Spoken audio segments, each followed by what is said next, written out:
चला तर मंडळी, आज आपण मस्त अशी हेल्दी रेसिपी बनवूया।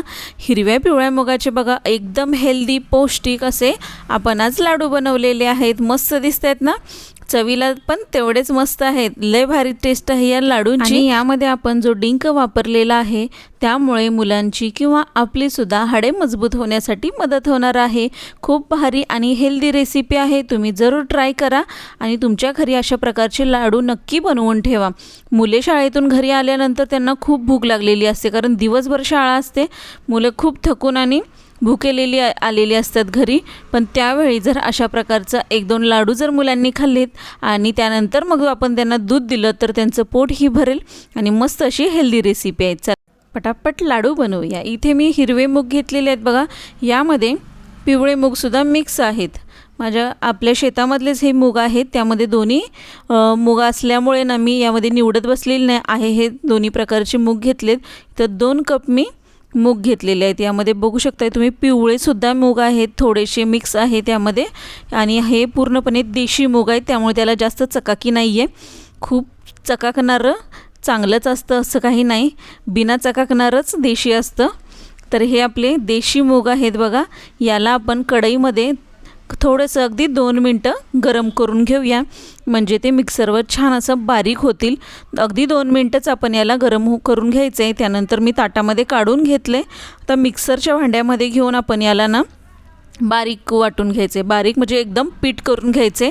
जाडसर ठेवू नका, नाहीतर ना खरखरीत लागतील, म्हणून आपण एकदम पूर्ण बारीक आपल्या याचं पीठ बनवायचं। अशा प्रकारे बघा, आता बोटावर घेऊन दाखवते बघा, एकदम बारीक झालेलं आहे आपले हे पीठ।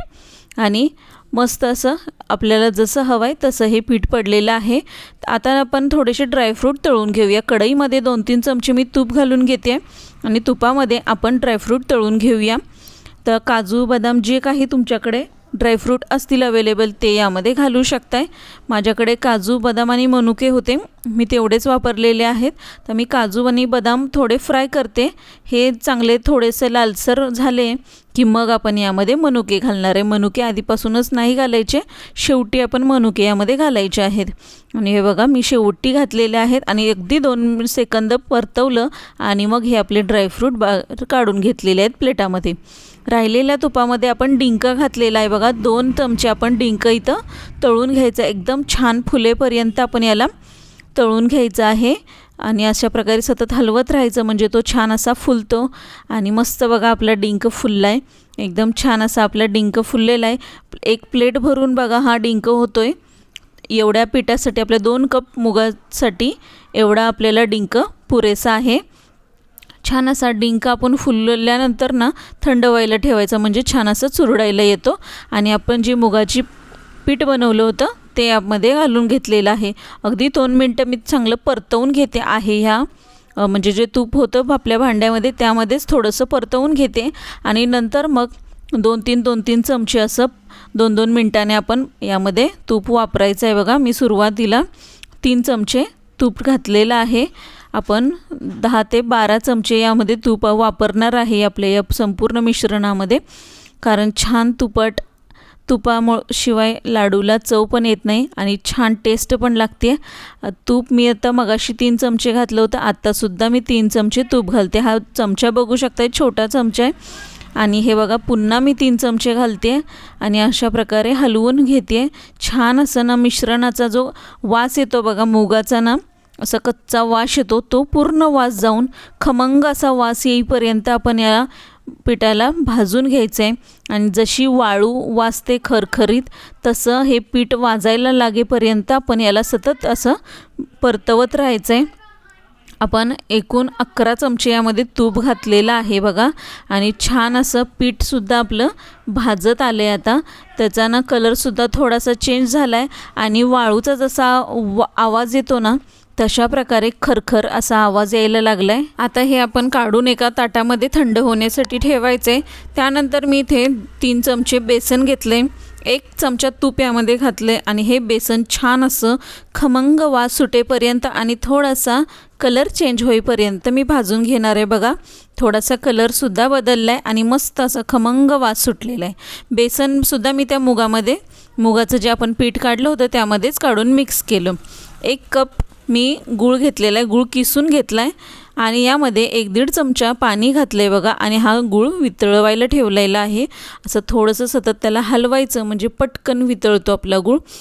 गुळाला काही गुळाचा पाक वगैरे आपल्याला बनवायचा नाही आहे, फक्त वितळवून घ्यायचं आहे त्याला आणि गॅस बंद करून आपण याला बाजूला ठेवून द्यायचे बघा. अशा प्रकारे तो पूर्ण वितळला की आपण गॅस बंद करायचा.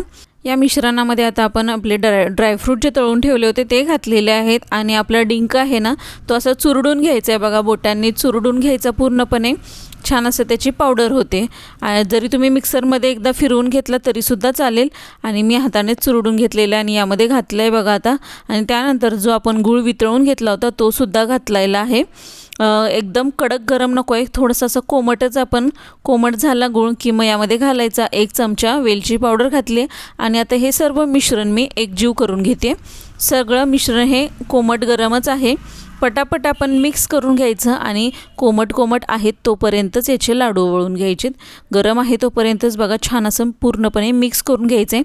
तुम्ही हाताने सुद्धा मिक्स करू शकताय किंवा पळीने सुद्धा अशा प्रकारे मिक्स करू शकताय. छान असं मिक्स होत आले बघा आणि मिश्रण खूप टेस्टी झालेलं आहे. थोडंसं खाऊन बघा गोड कसं लागतंय. जर हवं असेल तर अजून तुम्ही गूळ वितळवून ना यामध्ये घालू शकताय. तर आता हे छान असं मिक्स झालेलं आहे मिश्रण. गरम आहेत तोपर्यंतच मी लाडू वळून घेते. असे दाबून ना लाडू वळावे लागतात. गरम आहे तोपर्यंतच लाडू वळता येतात, पण थंड झाल्यानंतर अजिबात लाडू वळता येत नाही, कारण सुट्टं हे आपलं मिश्रण होतं आहे सगळं. तर त्यासाठी काय करायचं की पुन्हा कढईमध्ये हे मिश्रण टाका थोडं आणि अगदी 2 मिनटं याला गरम करून घ्यायचं आणि पुन्हा मग गरम आहे तोपर्यंत याचे लाडू वळून घ्यायचे. पटापट गरम आहे तोपर्यंत आपण लाडू वळून घेतलेले आहेत बघा. मस्त असे छोटे आकाराचे मी लाडू बनवलेत, खूप जास्त मोठे नाही बनवलेले, कारण मुलांना एक लाडू दिल्यानंतर तो त्यांनी संपवला पाहिजे. अशा साईजचेच मी छोटे लाडू वळलेले आहेत. मस्त असे आपले लाडू तयार झालेले आहेत बघा. टेस्टला तर अप्रतिम लागतात. एकदा ट्राय करून बघा. तुम्ही ट्राय केल्यानंतर मला कमेंट करा कसे झाले होते. मस्त असे आपले हे लाडू तयार आहेत. अगदी पौष्टिक आहेत.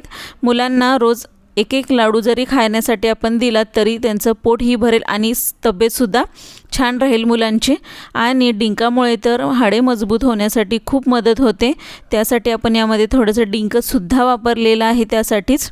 मस्त असे आपले लाडू तयार आहेत आणि मस्त टेस्ट करूनसुद्धा बघा, खूप छान लागतील. तुम्ही नक्की बनवून ठेवा अशा प्रकारचे लाडू मुलांसाठी. जर तुमची मुलं शाळेत वगैरे जात असतील तर नक्की बनवून ठेवा. ते आल्यानंतर त्यांना 1 लाडू दररोज द्यायला विसरू नका. आणि मस्त बघा आतमधून तर 1 नंबर झालेले आहेत. असा ना थोडासा क्रंचीनेस येतो आहे याच्यामधून आणि टेस्टला तर अप्रतिम आहेत. व्हिडिओ आवडल्यास लाईक शेअर सबस्क्राईब नक्की करा.